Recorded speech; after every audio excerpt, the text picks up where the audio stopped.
Quisiera comenzar preguntándole por qué cree que Hamás está lanzando este ataque precisamente en estos momentos y además teniendo en cuenta el contexto, ¿no? El poder militar que tiene israelí y siendo previsible una respuesta fuerte como la que ya estamos viendo. Bueno, pues básicamente uno puede hacer un análisis desde tres perspectivas. La primera es para muchos analistas en este momento y lo que más se está, digamos, discutiendo es la posibilidad de que este ataque produzca un retraso en los acuerdos que se estaban intentando, mediados por Estados Unidos, de llevar a cabo entre Arabia Saudita e Israel en materia de seguridad. Entonces, esto parece ser parte de la presión que está ejerciendo Hamás para lograr evidentemente no va a romper estas negociaciones, pero sí va a retrasarlas. El otro punto del cual se ha discutido bastante tiene que ver con digamos, Hamás es un grupo que, como ustedes lo estaban explicando, nace durante la Intifada en 1987. Se separa de la línea ideológica de la OLP y crea, digamos, toda una nueva argumentación en contra del Estado de Israel, negando la posibilidad de su existencia y no buscando un Estado palestino secular, sino el establecimiento de una teocracia, de un Estado basado en el Corán y la Sharia, no solamente para la ley, aplicarle la ley a la población, sino también que rija todas las instituciones, algo como lo que sucede en Irán. En ese orden de ideas, una de las cosas que ha pasado es que evidentemente Hamas, por este tipo de ataques, se ha consolidado y ha sido declarado por muchos países como un grupo terrorista, por muchos estados como un grupo terrorista. Sin embargo, dentro de Palestina y específicamente dentro de Gaza, muchos lo ven como un grupo de resistencia hacia la ocupación israelí y en efecto hacia ese bloqueo que ustedes mencionaban, que empezó en el 2007, que ya lleva más de 16, casi 16 años y que además ha creado un detrimento enorme de la calidad de vida de la población de Gaza.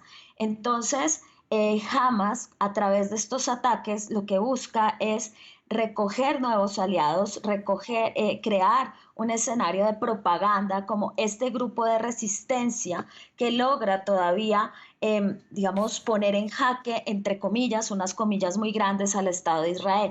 Por eso el factor sorpresa que está ocurriendo y que hayan tomado esta fecha, que es precisamente, no es exactamente el día de la guerra del Yom Kippur, porque la guerra del Yom Kippur pasó el 6 de octubre, pero sí es, digamos, el Shabbat, y es un momento en el que era el último día del Sukkot, una de las celebraciones judías más importantes, y los toma por sorpresa mostrando esas fisuras en digamos, en la defensa del Estado de Israel. Entonces, el otro factor es propaganda, ganar apoyos, volverse a mostrar como ese grupo que ejerce, como digo, no para el resto del mundo, no es un grupo de resistencia, pero algunos lo ven como un grupo de resistencia contra la ocupación, porque no podemos negar, mal haría yo en afirmar, pues que el ataque a civiles de parte y parte es una violación contra el derecho internacional humanitario. Y como tercer punto, lo otro que podríamos decir que puede estar buscando Hamas en este momento es, por supuesto, que aquí va a haber una reacción. Siempre que ha habido ataques de Hamas hacia la población y el Estado de Israel, la respuesta de Israel no se ha hecho esperar. Esta vez han dicho que van a responder con mucha más fuerza que las veces pasadas y es probable, que los que van a sufrir las consecuencias sean la población civil, pero aún así, digamos, Hamas toma el riesgo para continuar posicionándose dentro de la esfera, digamos, del conflicto palestino-israelí como un actor con el cual hay que negociar. Buenas tardes, Margarita. Yo quería preguntarte también, se dice, ¿no?, cuando ocurren estos hechos que se produce una mayor radicalización en ambas partes cuando existen estos episodios de tanta violencia. Ya muchos analistas nos han hablado de que esto va a favorecer a Israel y al ultranacionalismo israelí que está ahora mismo también en el mismo gobierno. También, ¿qué puede pasar por el lado palestino, ¿no? Estábamos hablando ahora y contando un poquito de estos nuevos jóvenes que cada vez más se unen a facciones armadas y a pequeños grupos armados para luchar contra esta represión y este acorralamiento por parte de Israel. ¿Qué puede pasar en ambos bandos? ¿Vamos a ver una radicalización más extrema? Evidentemente, y aquí, digamos, ligándolo con ese tercer punto que yo les decía, hay una cosa interesante, y es que efectivamente la presión, y como les decía, 16 años de un bloqueo, que es un bloqueo por tierra, por mar y por aire a Gaza, han dejado a la población, estamos hablando de cifras de por lo menos el 4% del agua es apta para el consumo. Había, digamos, análisis que nos hablaban en el 2014, después del último enfrentamiento, que de seguir así la situación, la guerra, la vida en Gaza no iba a ser, digamos, posible al 2025, eso es a 2 años, porque no iban a tener recursos ni mecanismos para la subsistencia. Entonces aquí hay una situación en la que evidentemente reina la desesperanza, y frente a esa desesperanza las vías de hecho son adoptadas por este tipo de grupos y movilizan a los jóvenes para que se integren. Pero fíjense que hay otra cosa del lado de Israel. Y del lado de Israel nosotros teníamos un gobierno que se estaba tambaleando por todas, o por lo menos si no tambaleando, sí estaba teniendo grandes problemas por todo esto que tenía que ver con la reforma judicial. Y fíjense que cuando se trata de seguridad, todos se unen en torno al gobierno y en torno a la defensa de Israel. Y todos muestran su solidaridad frente al Estado de Israel. Pero resulta que cuando se bombardea Gaza, estamos hablando de un territorio de 365 kilómetros cuadrados con más de 2 millones de personas que habitan en este territorio. Es decir, es un territorio con una densidad de población altísima, y eso genera que cuando se producen los bombardeos, el impacto a la población civil siempre es, digamos, de unas dimensiones desproporcionadas, si se me permite la afirmación. ¿Y esto a qué conlleva? A que a largo plazo una de las cosas que suceden es que más adelante vamos a ver la condena internacional frente a esos ataques. Por ahora todos apoyan el derecho a la legítima defensa, pero ese derecho a la legítima defensa tiene un límite. El límite es la proporcionalidad en la respuesta al ataque. Y eso es algo que nunca se ve en estos casos, porque siempre se adoptan una medida y un uso de la fuerza desproporcional, porque aquí yo preferiría incluso no hablar de un enfrentamiento entre Gaza e Israel, sino entre Hamas e Israel. Y en realidad los que más sufren son la población civil, y a largo plazo eso tiene unas voces que empiezan a levantarse frente a estos hechos. Entonces, evidentemente vamos a presenciar esta escalada de violencia. Sí. De hecho, hoy había gente tratando de atravesar la frontera desde el Valle del Jordán a el territorio palestino para apoyar lo que estaba sucediendo, para apoyar a lo que estaba sucediendo en los territorios palestinos y en el Estado de Israel. Margarita, profundicemos un poco más. Usted estaba describiendo muy bien, ¿no?, la situación que vive la población palestina, que no es para nada cómoda ni fácil. También dio un dato que es muy importante. Estamos hablando de uno de los territorios más densamente poblados de todo el mundo. Ahora, Benjamín Netanyahu prometió destruir a Hamás y pidió a los habitantes de la franja que la abandonen, ¿no?, cuanto antes posible, ¿no?, teniendo en cuenta que sería inminente el ataque. ¿Cómo pueden huir los gazatíes y hacia dónde?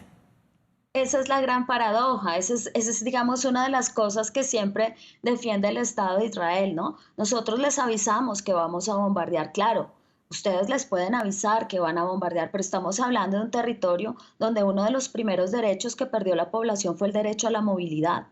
Estamos hablando de que la descripción más, digamos, y yo estoy de acuerdo con esa descripción, es una cárcel a cielo abierto. La gente no tiene posibilidades. De hecho, una de las cosas impresionantes del ataque de hoy es cómo empiezan a romper esas barreras que dividen Gaza de los territorios israelíes, y empiezan a traspasar la gente, toda esta frontera artificial hecha pues con estas vallas y estos muros, y evidentemente si no tienen para dónde huir en el momento en el que se produce un bombardeo en un territorio densamente poblado, como les decía, pues los más afectados van a ser la población. Ahora hay que pensar también en unos niños y en una población que, si bien tristemente este es el pan de cada día para ellos, pues una de las realidades es que la mayoría de estos niños tienen ya estrés postraumático, además viven en una desesperanza donde este camino se les convierte en una salida, las vías de hecho empiezan a convertirse en una salida para la población también.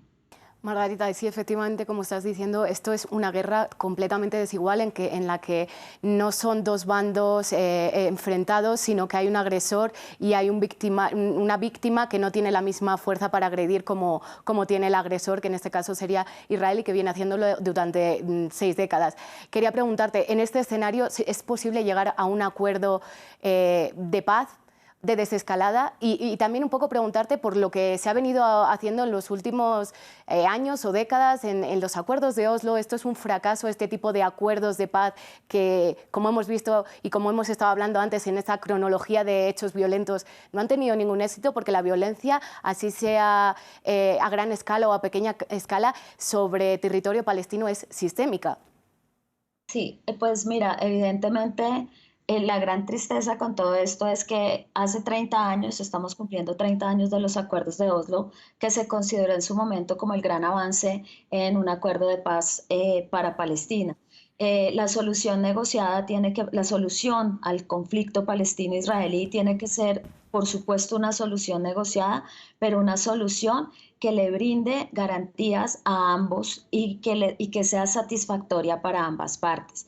Sin embargo, uno de los problemas que habíamos visto en los últimos tiempos es, entre otras, pues con la llegada de este nuevo gobierno al Estado de Israel, con la llegada de este gobierno de ultraderecha, pues esa posibilidad se fue quedando atrás, con la declaración también de Jerusalén como su capital. Como ustedes lo mencionaban ahora, Estados Unidos fue perdiendo un poco esa legitimidad como mediador, entre otras cosas porque un mediador debe ser neutral y esa neutralidad implica que no debe favorecer a ninguna de las dos partes. Entonces, cuando favorece al Estado de Israel entregándole Jerusalén como capital, que había sido considerado un corpus separatum sobre el cual no se podía opinar, sino las partes cuando lo negociaran, esto generó un retroceso y ayuda a estas escaladas de violencia. Entonces yo creo que el proceso estaba en un estancamiento y yo creo que es probable que este nivel y esta escalada de violencia nos lleven a la posibilidad de que, frente a lo que va a venirse los próximos días, haya una presión internacional para que se vuelvan a sentar a negociar. Es tristemente lo que pasa es que el otro escenario también es posible. Uno no puede hablar en este momento de un conflicto, no podemos descartar la posibilidad de un conflicto a escala regional, pero tampoco podemos decir que no vaya a ocurrir. Entonces, esa posibilidad está sobre la mesa porque, todo esto tiene que ver también cómo va a ser esa respuesta que lo está haciendo ya del Estado de Israel frente a Palestina. Entonces, tristemente, en relaciones internacionales nosotros planteamos escenarios posibles. Un escenario posible es que esta escalada de violencia nos lleve a una presión desde la comunidad internacional para que vuelva a haber una mesa de negociaciones. Por ahora ninguno de los dos está dispuesto, vamos a ver qué pasa en unos días, pero la otra posibilidad es que esto lleve a una escalada regional.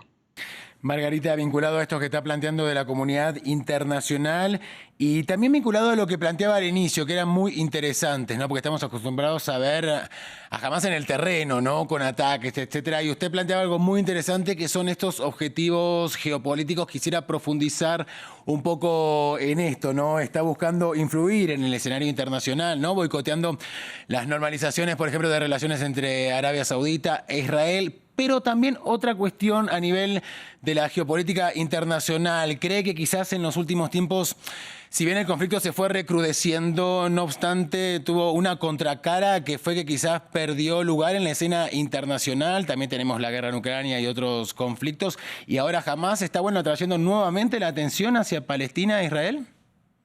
Sí, efectivamente, como te decía yo al principio, aquí hay un objetivo propagandístico y hay que tener en cuenta algo y es la pérdida, digamos, efectivamente la guerra en Ucrania tiene todos los focos, tiene todas las miradas, pero una cuestión que ha pasado con el conflicto palestino-israelí es que paulatinamente se ha ido perdiendo el apoyo o simplemente se ha dejado de hablar del tema dentro de los países árabes. Y eso, digamos, ha sido una situación muy compleja para, sobre todo para la población en Gaza, como les decía yo, que vive bajo estas circunstancias, que vive estas situaciones, porque nosotros tenemos que a partir del 2020 varios países han establecido relaciones con el Estado de Israel. Entonces nosotros teníamos a países que tradicionalmente habían tenido dentro de sus agendas la causa palestina, el tema del conflicto palestino-israelí. Entonces, claro, nosotros teníamos a Emiratos Árabes, Bahrein, el mismo Marruecos, Sudán, Omán, Qatar, y ahora este acuerdo que se iba a implementar con Arabia Saudita. Entonces aquí evidentemente hay un intento de volver a traer la atención porque es que una cosa es la política estatal, pero también hay que tener en cuenta que dentro de estos países hay una opinión pública afín y solidaria con la causa palestina. Entonces, muchas personas ya están saliendo a las calles a protestar y a pedir esos apoyos. Ahora, hay otro actor que no se debe dejar de lado, que hay que tenerlo en cuenta en este contexto, que es Irán. Entonces, ya en Irán ha habido declaraciones, digamos, hablando y apoyando esto que está sucediendo, estos ataques de Hamas, y hay quienes dicen, yo no me atrevería a afirmarlo porque básicamente pues no tengo la información que me permita afirmarlo sin lugar a dudas, que un ataque como estos, primero, pues eso sí es evidente, tuvo que haberse preparado con mucho tiempo, pero también que el apoyo logístico que necesitaba muy seguramente tuvo que habérselos dado a alguien más y se sospecha que ese alguien más haya sido el Estado iraní. Pero como les digo, esto es especulación, no me atrevería a afirmarlo pues Claro. con ciencia cierta. Bueno, hablando de actores internacionales, hay muchos que están involucrados, por supuesto, no solo Israel, Palestina, usted mencionaba Irán y también Estados Unidos, ¿no? Detrás de estos acercamientos entre Israel y países árabes. ¿Hay un mensaje a Estados Unidos también de parte de Hamás? Sí, claro, yo creo que el mensaje es claro y tiene que ver con esto que se ha venido, digamos, el líder, el Estado que había liderado históricamente y había sido el mediador en este conflicto, el que hizo, el que logró la firma de los acuerdos de Camp David, el que ha llevado a cabo la mayor parte de los acercamientos, fue y ha sido los Estados Unidos. Pero creo que ese papel, ese rol de mediador se ha ido agotando y evidentemente cuando Biden sale a apoyar a Israel y le dice estamos con usted y le apoyamos, usted tiene su derecho a la legítima defensa y cuenta con todo nuestro apoyo, pues ahí estamos viendo que de todas maneras hay un papel, un rol que está cargado siempre hacia el lado de Israel. De hecho, hay una llamada que le hacen a Abbas de la Autoridad Nacional Palestina para que condene los ataques, para que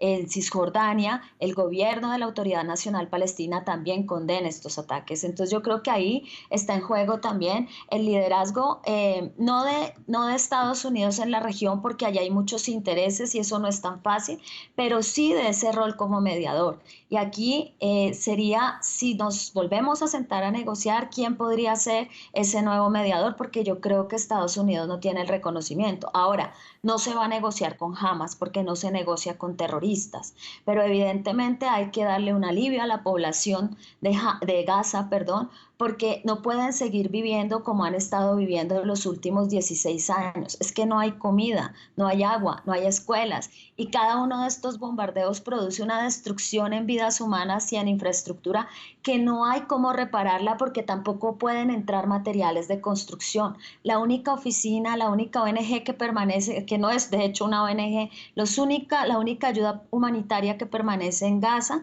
es la UNRWA de Naciones Unidas. Y aquí hay un gran porcentaje, 48% de la población vive en campos de refugiados. O sea, estamos hablando de una situación humanitaria que la población básicamente está asfixiada y eso es un elemento del que no nos podemos olvidar en ninguno de los dos lados. Evidentemente tampoco se puede justificar el ataque a los civiles en Israel, Claro. pero evidentemente la población de Gaza con estos bombardeos va a quedar en una crisis y sí, como lo dijo el gobierno israelí, evidentemente va a cambiar el rostro de Gaza para los próximos 50 años porque esto va a ser, como lo dicen algunos, una masacre.